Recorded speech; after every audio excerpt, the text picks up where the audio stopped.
Hello लिबे friend, we gets good and आज के लेसन में हम करने वाले हैं डस पसिव यानी पैसिव वॉइस। ठीक है।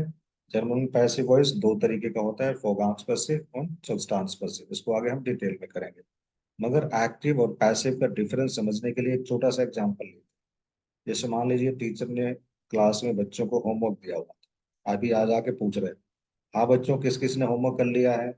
चार बच्चे हाथ खड़ा करके बोल रहे हैं, हाँ सर मैंने होमवर्क कर लिया है। जब बच्चा ये बोलता है मैंने होमवर्क कर लिया है, इसका मतलब वहां पे जो करने वाला है वो इम्पोर्टेंट है, मैंने होमवर्क कर लिया। ठीक है, fine. Let's take another example. Suppose किसी कॉर्पोरेट ऑफिस में किसी टीम में 20 लोग हैं। ठीक है। मैनेजर साहब अगले दिन आके पूछते हैं, जैसे मान लीजिए कल काम दिया हुआ था, अगले दिन आके पूछते हैं, हाँ भाई लोगों काम हो गया क्या। ठीक है। सब लोग बोलते हैं हाँ सर काम हो गया। तो वहां पे काम इंपॉर्टेंट है। किसने किया ये मैनेजर ने पूछा ही नहीं और ना ही किसी ने बताया। अगर कोई बता रहा है इसका मतलब वो जबरदस्ती उसका क्रेडिट लेना चाहता है। सर काम मैंने किया है। ठीक है। सो पैसिव वॉइस वो होता है जिसमें सब्जेक्ट सब्जेक्ट कौन है, करने वाला कौन है, वो या तो अवेलेबल नहीं है, या तो बताना जरूरी नहीं है, या तो उसकी बिल्कुल जरूरत नहीं है। ठीक है। और बता भी दिया तो उतना इम्पोर्टेंस नहीं है। Fine. So that is the basic difference between active and passive voice. एक चीज और जरूरी है, यहाँ पे पैसिव के लिए एक डायरेक्ट ऑब्जेक्ट होना जरूरी है, तभी पैसिव वॉइस बनता है। फाइन। अभी हम हिंदी में कुछ एग्जांपल लेते हैं समझने के लिए। ठीक है, फिर आगे बढ़े। जैसे अगर मैं कहूँ काम मैंने किया है, तो यहाँ पे मैंने पे ज्यादा जोर है।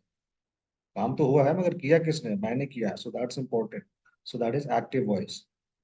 अगर मैं बोलूँ काम हो गया है, तो वहां पे काम जरूरी है, किसने किया उसकी कोई महत्ता नहीं है। फाइन। सो काम हो गया है, दैट इज पैसिव वॉइस। काम मेरे द्वारा किया गया है, वो भी पैसिव वॉइस। वहां पे हम जिक्र तो कर रहे हैं मेरे द्वारा किया गया है, मगर फिर भी काम इंपॉर्टेंट है, न कि मैं। फाइन। दरवाजा मैंने खोला, सो या मैंने दरवाजा खोला, एक ही बात। सो वहां पे मैं की जरूरत ज्यादा है, वहां अहमियत ज्यादा है, मगर दरवाजा खुला हुआ है। सो ये हो गया पैसिव वॉइस, मतलब काम हो चुका है, काम हो गया है। ठीक है, या काम किया जा रहा है, वो टेंस उसका कुछ भी हो उससे फर्क नहीं पड़ता, मगर इंपॉर्टेंस काम की है, ऑब्जेक्ट की है, ना कि सब्जेक्ट की। बस इतना ही फर्क। फाइन। नाउ अभी कुछ एग्जांपल लेते हैं जर्मन सेंटेंस। ठीक है। जैसे डेर बेकर बाक्ट डेन कुchen। ठीक है। वेयर बाक डेन कुchen, डेर बेकर तो सब्जेक्ट हो गया। वस बाक डेर बेकर, सो डेन कुchen वो हो गया ऑब्जेक्ट। ठीक है। सो हमको ईयर मार्क कर लेना है subject object and verb, and there there has to be of course a direct object. उसके बाद से उसको पैसिव वॉइस बनाना। फाइन। सो पैसिव इसका कैसे बनेगा, द कुकन will become the object, sorry subject.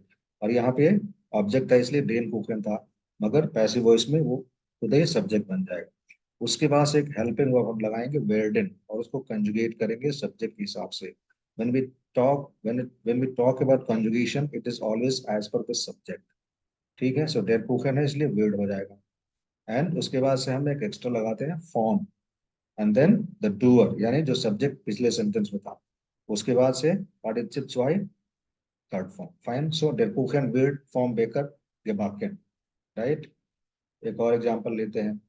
Der मैकेनिकर repariert das Auto, डेर मैकेनिकर repariert das Auto।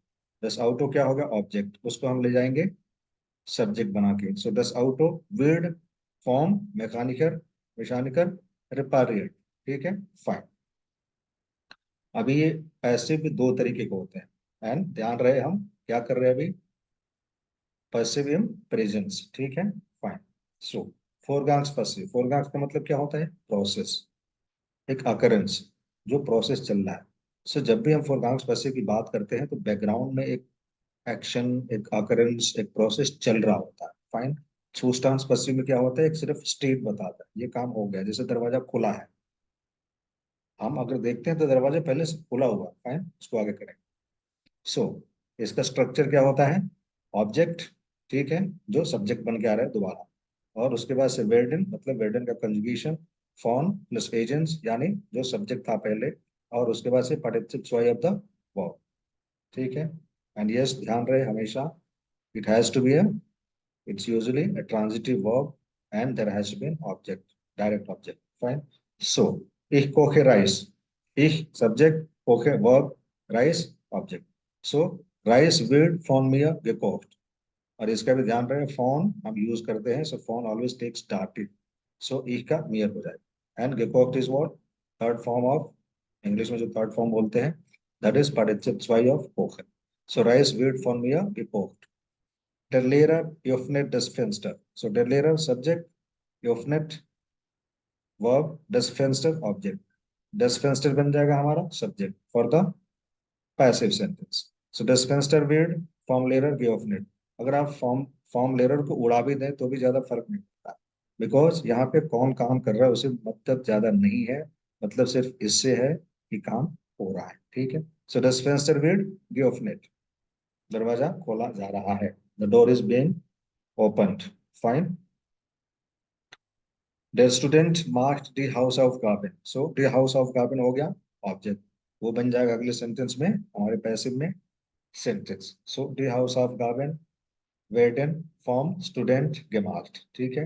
And as I said, conjugation verb का हमेशा सब्जेक्ट के हिसाब से होता है। राम आम खा रहा है तो एक आम खा रहा है 50 आम खा रहा है, उससे कोई फर्क नहीं पड़ता, राम के हिसाब से कंजुगेशन होगा। Ram is eating mangoes, Ram is eating mango, आप कुछ भी कर लें, सो वो नहीं चाहिए। Fine. So the house of garden plural है इसलिए वेर्डन फ्रॉम स्टूडेंट gemacht, ओके फाइन। जी ड्रिंक टे, फाइन। सो जी ड्रिंक टे, टे हो गया ऑब्जेक्ट, इसको हम लाएंगे सब्जेक्ट इज टे विड फॉर्म ईयर गेट ड्रंकन। अब ये ईयर कहाँ से आया बाबा, so that is the dative form of जी, एंड फॉर्म की वजह से दैट जी बिकम्स ईयर, डाटिव। गेट ड्रंकन is the participle zwei form trinken, it's irregular। fine। er schreibt einen brief, er schreibt einen brief, एक एक चीज को ध्यान से समझिए।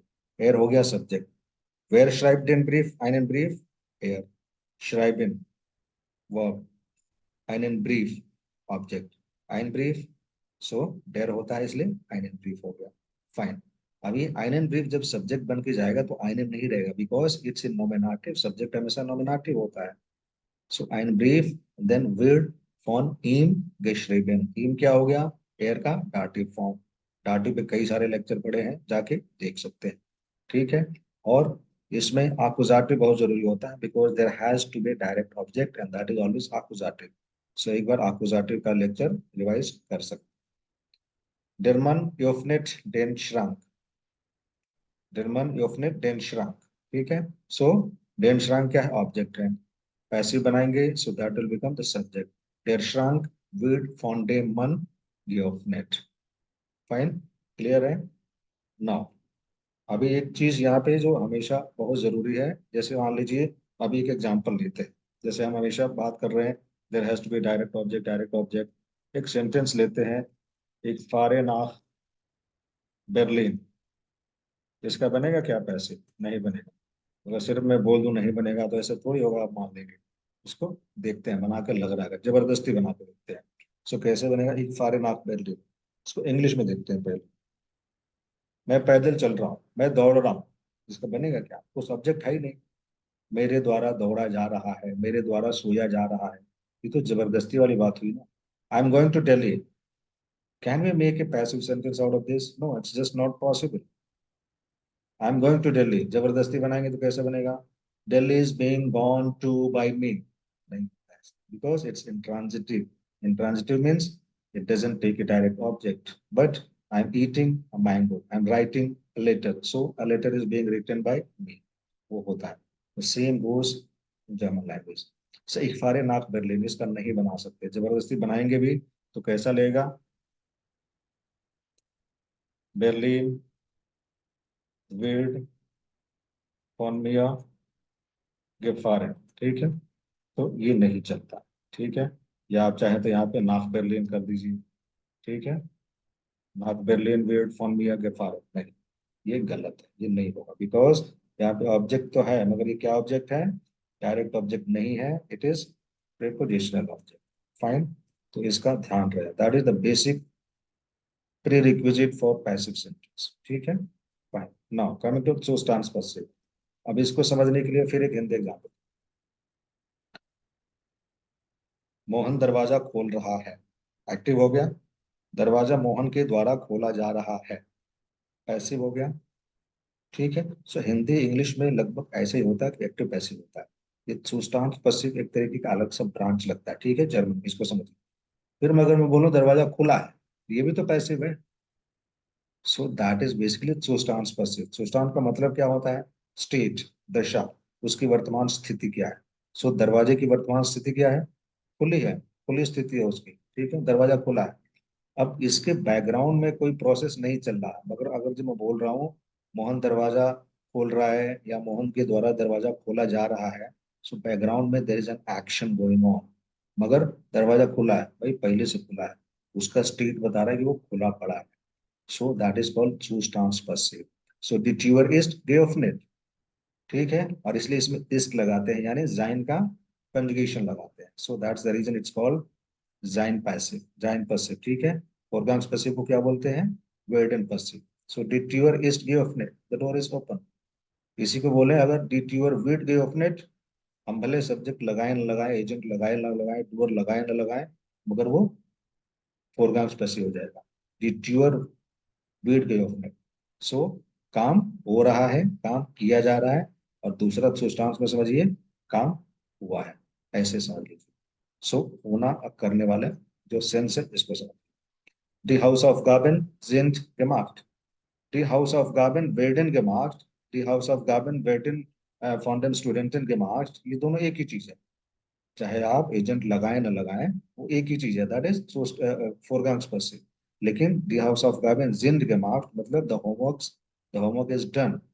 सो इस तरीके से दैट इज ट्रू स्टांस पसिव because it is indicating a state. Fine, right. So डिड एप्पल इज शॉन गेगेसन, ठीक है, एप्पल खाया जा चुका है, द एप्पल इज ईटन। अगर इसको हम बोले the apple has been eaten, so that is a kind of फोरगांग्स पसिव इन परफेक्ट इसके हिसाब से। But the apple is eaten, the man is injured, the man is paralyzed. So it is just indicating a state, and that's the reason this is called substance passive. Fine. I hope ये example clear हो गए होंगे। This book is verkauft. The book is sold. किताब बिक चुकी है, किताब बेची जा रही है, किताब किताब बेची जाती है, किताबें बेची जाती हैं, ऐसे है तो ये फोरगांस passive। But the book is sold, किताब बिक चुकी है तो वो भी passive। So that is substance passive, ठीक है। So basically we did today passive in presence, ठीक है, और दो पार्ट में substance passive and foregone passive, ठीक है। इस पे और भी लेक्चर आएंगे। सो इसको मैं एक प्लेलिस्ट बना के डाल दूंगा। Thank you so much for your time and patience. Any doubts, just ask me. I'm always available. So see you in the next session. Auf Wiedersehen.